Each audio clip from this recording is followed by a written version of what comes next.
Hello and welcome back to the Cricket Nerds podcast. Thank you so much for clicking on this video and for watching us. Hopefully you are not one of the 800 and something people that are subscribed to us right now, so that you can click the subscribe button and get us up to 1,000, because that's what we want. And if you are part of the 800 and something thousand, thank you so much for all your support. We're really enjoying seeing all those comments in the comment section, so keep those coming. And if you're new, welcome. We love to talk about cricket. So today we are going to be reviewing the England versus Pakistan series, which has just concluded. And from an England point of view, it's probably one of the best away series we've ever had in our history. Being able to go to Pakistan and whitewash them 3-0 is something that's unheard of.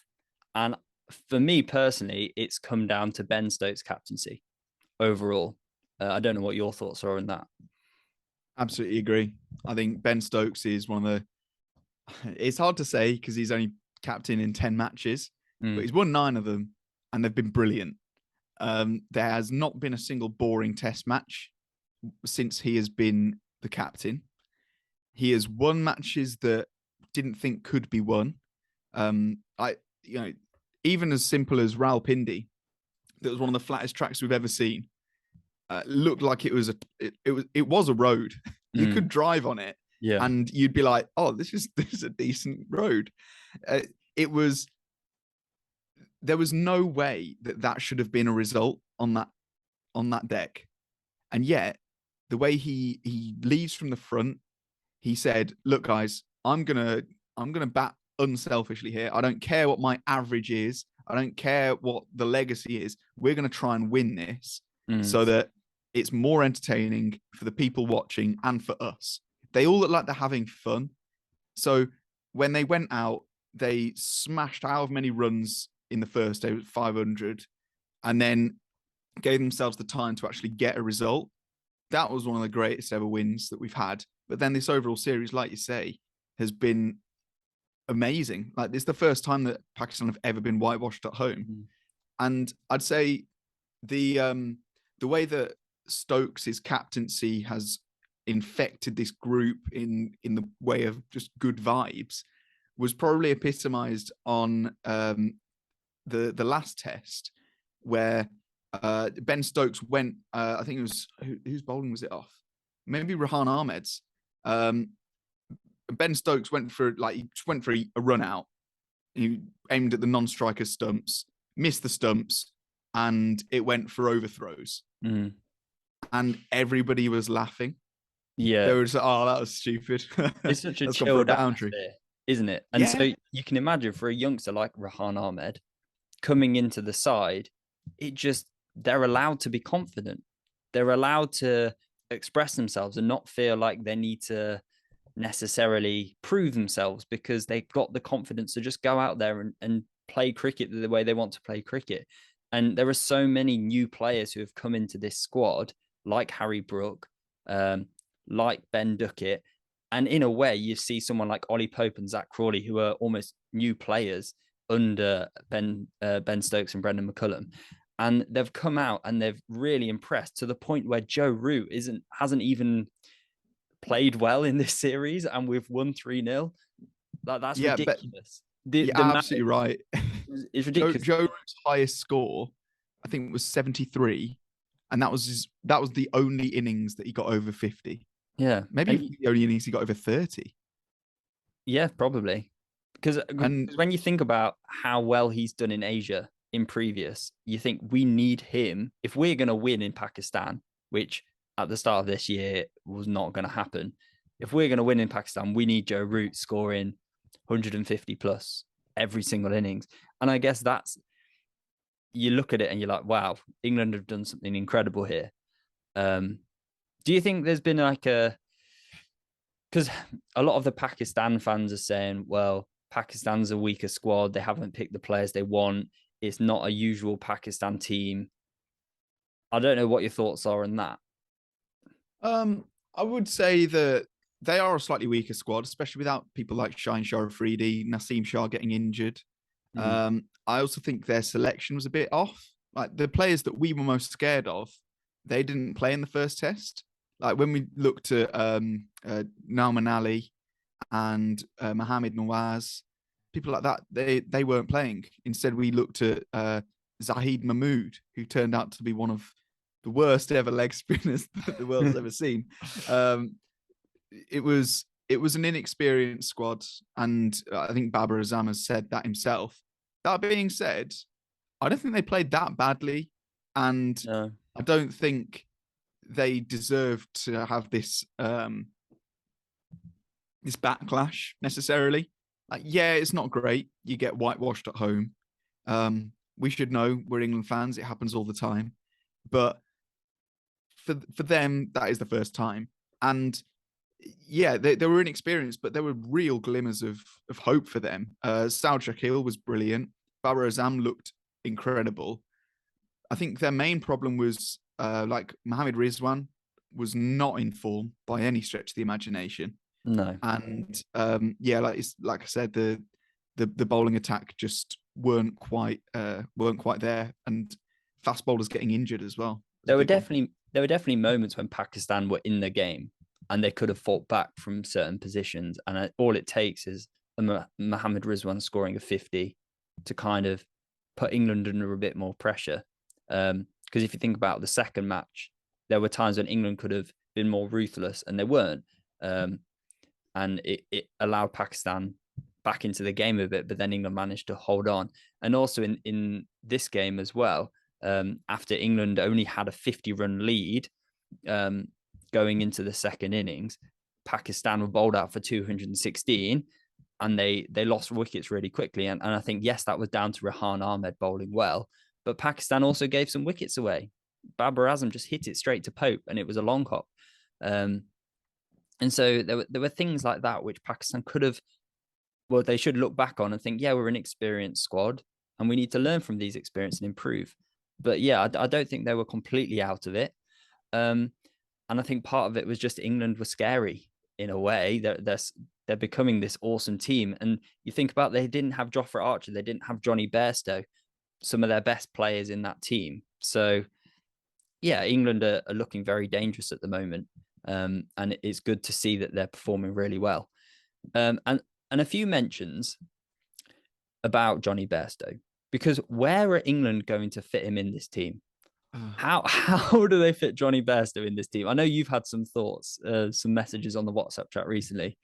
Yeah, I'm really confused by it, if I'm completely honest, because I think that there are probably most two areas of kind of change that you could do to that England squad realistically, because if you think about who's nailed on, Pope has been a revelation at 3. Like, you remember for the longest time we were struggling to find anybody to bat at 3, and Pope he just seems like he was born for that role. He's brilliant. Yeah. Root at 4. If anybody suggests that Root should be dropped, I'm going to suggest that they should be slapped. That is the most stupid suggestion I've ever heard. It is. Yeah. And if that's you deserve to be slapped. But and then Harry Brook at 5, nailed on. I think he's been absolutely brilliant.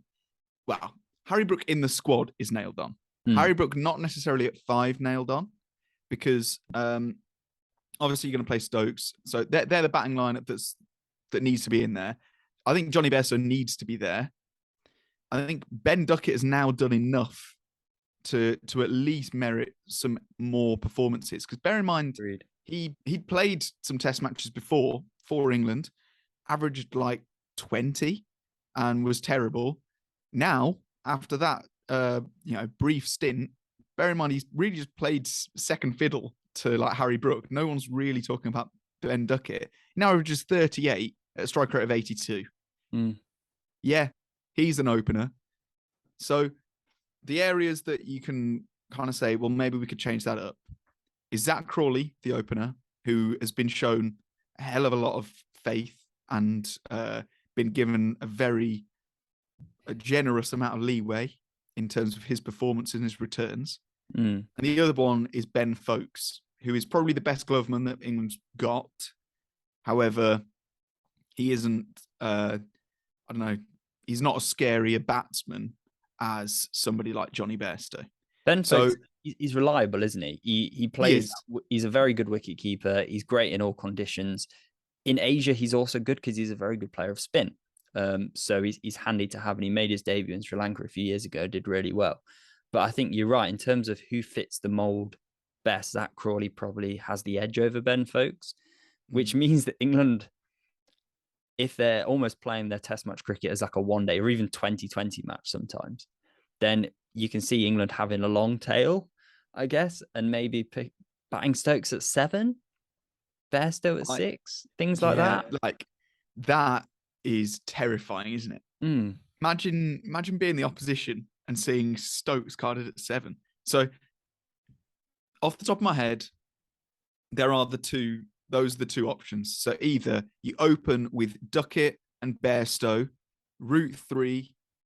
Pope 3, Root 4, Brook 5, Stokes 6, and then the rest. And Folks, and then the rest. Or you have the kind of this tried and tested opening pair of Duckett and Crawley, Pope, Root, and then either Bairstow and Brook at 5 and 6, Stokes at 7. Ugh, terrifying, but also very exciting because I feel like he bats like he's with the tail anyway. Mm-hmm. Do you know what I mean? Like Yeah. he's got a lot of experience batting with the tail. And then you've got, if it's in the England summer, there's no reason why we can't have Wokes there. No. We could have another Nighthawk in Stuart Broad, another Nighthawk Junior in Rahan Ahmed, and then like by that point you're batting down to about 10. Well, Ollie Robinson's not a bad batsman either. He's got a first-class century, and he's been looking pretty good with the bat for England. So there's so many options for that England team at the moment, which is ridiculous when you think about where England were after West Indies. And you're like, who are we going to pick? And now this is what happens when a team's in form, because you're like, well, how do we fit in these new players? I remember when England were doing really well, top of the world in 2011, and they were almost thinking the same. How can we get Owen Morgan into the Test side? Like, I know it's slightly different because Owen Morgan's not as good a Test player, but those conversations were being had because England was so good. And you look at the England's one-day team, and we're having the same conversations. Who fits into the one-day team? Who makes up England's best team? And I think it's great for English cricket. And what's also good is that before the Ashes next year, because we all know that's going to be the toughest test for England. Australia are the best test team in the world over the last World Test Championship phase. They've got some very good players who will probably challenge England's BAZBALL method of playing. But what's good is we've got 3 matches before. We've got 2 against New Zealand and in New Zealand and 1 versus Ireland before that Ashes Test series. So it'll be interesting to see what team England go for. And my last question for you before we go to the questions from the public, the Cricket Nerds questions, is Rahan Ahmed versus Jack Leach. Do England go for someone who's not quite the finished article, but is a bit more exciting, gives that extra bit of spice, or do we go for the reliable? He's probably at his best at the moment in terms of bowling, or maybe just almost there, but he's not as exciting. Who do we go for? So for me, I think we've got now.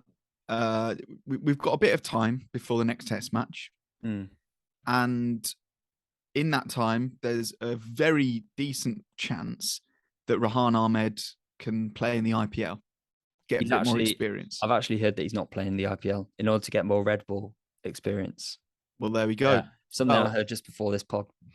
Okay. Well, in that case, he can go and play some red ball cricket. But regardless, I think we don't need to commit to one or the other yet. No. I would be very hesitant to say pick Rahan Ahmed over Jack Leach yet, because I think as of today, which is the 21st of December, Jack Leach is the highest wicket taker of the year in Test matches. Not just for England. Not just for England, in the world. Oh my goodness. He has had the most. I think he has had the most matches, but yeah, Yeah. he has taken the most wickets. I think it's come at an average of about 38. But you know, fair play to him. He's bowled a hell of a lot of overs, and he has taken the most wickets. And I don't think Ahmed is the finished article by any stretch. No. He's got over a decade's worth of cricket left in him, at least, if he carries on. So well, 2 decades. Yeah, 2 decades. Yeah, 3 if we think about Jimmy Anderson. So there's plenty of time for him to develop his skills. So I don't think we need to commit to one over the other. I certainly wouldn't drop Jack Leach and say Rahan Ahmed is the future now. We're just going to go all in on him. That being said, what an exciting conversation to be able to have. Now, Rahan Ahmed was not going to be the superstar leg spinner or like bowling all-rounder from this tour that we were expecting. No. Okay, we didn't think he was going to be played. We weren't expecting him to have an opportunity. We were thinking that the conversation would be between Will Jacks and Liam Livingstone. True. Had you forgotten about those two? Because I certainly had. I've definitely forgotten about both of them. And now all the talk's about Rahan Ahmed, and it's crazy. But I think what's so good is because England have played Rahan Ahmed and Liam Livingstone and Will Jacks, they're big given experience, which means that when we come to, say, test matches against New Zealand, who in New Zealand will be a lot, I imagine will come up, they'll be a lot harder to beat than, say, Pakistan, given Pakistan's squad. And I do think that Australia will be a very big challenge, but they've been given that experience. So if they were to play for their first time against New Zealand in New Zealand or against Australia in English conditions, I think that they're going to have that confidence because they've played Test cricket before. And I think that's the difference between England's team now to what it was in the past, because Matt Parkinson, how often did he carry the drinks? And we were like, just give him a go. And then it comes to his first test match. It's an important test match and he's not great.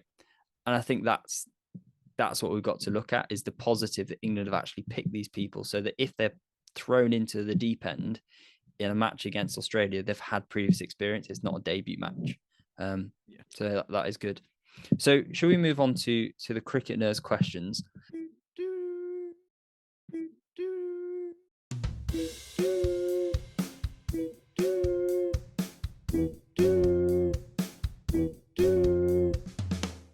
We've got a few, but some of them are related to the IPL, and we'll probably answer those on our live stream. So make sure you check out our live stream to hear those.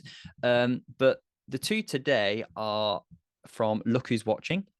And the first one that he asks is, please enunciate, great word, the realistic chances of England qualifying for the World Test Championship. I thought they must be far behind, but after the fabulous BAZBALL turnaround, it seems they're back in the reckoning. Now, it's quite a short answer, and that is that England are unfortunately not in the reckoning. They had such a bad 2021 that they're just out of it now. They can't quite get the percentage points to qualify. Even if all the results went their way, they wouldn't be able to qualify. So that's that one. However, looking good for the next phase. So the second question: do you think Australia should be given a penalty for the dangerous pitch they prepared for the Gabba Test? Benji talked about hooping deliveries, but I think quality of the pitch wasn't good. I'm going to say that the fact that the Australia pitch was just rated below average, when the Ahmedabad pitch was rated poor, is a complete double standard and a bit of a travesty, in my opinion. I think they should both be related. Should be rated poor. I think they were both terrible pitches for Test cricket. I'm all right with it once in a while, but it was an unfair match between bat and ball, and that is the definition of a poor pitch. If you look at the laws and the ICC guidelines, it says if it's an unfair match between the batsmen and the bowlers, then it is a poor pitch. And that's what we saw. It was completely outweighed into the bowlers' favour, and it lasted 2 days. And it was borderline dangerous if it had gone any longer, because it was soft at the start and then it hardened after getting a load of these divots that could have spat up off a length. So, yeah, I think that should have been poor. I think that should have been -5 in whatever the ratings are. But overall, I don't think it matters that much. No, I do think that you shouldn't have a cracked pitch on day one. A pitch shouldn't have cracks on it day one. That is poor preparation from the groundsman, in my opinion. However, I can see why, like the Indians defended their pitch, the Australians defended their pitch. And I guess it comes down to the fact that they would say, well, both teams have to play on it, and it can come across as a bit of an excuse. It's like when England was saying the pitch was bad in Ahmedabad, like for the Indians, they must have thought, oh, they're just giving us an excuse. We outplayed them still. We still won the game. And yeah, that's true. But if you look at Rawalpindi, that was a great game of cricket on an awful pitch, which deserved to get the rating it did of below average. So I wouldn't complain or come up with excuses or say both teams have to play on it. Yes, both teams have to play on it, and you can still have an all right game of cricket, but a bad pitch is a bad pitch at the end of the day. It shouldn't. Yeah, that's just the way I see it. So, all right, there we go. I think it's time to end. So don't forget, 23rd of December at 9 o'clock GMT or 2:30 IST, that's Indian Standard Time. That is when we're doing an IPL live stream. So you got to join us, interact. We'll answer your questions. We'll be commentating live, so you don't even have to pay for Star Sports. We'll have done that already. So yeah, come and join us. Thank you so much. Subscribe. Continue the growth of the channel. We really appreciate it. And we'll see you guys later. Goodbye.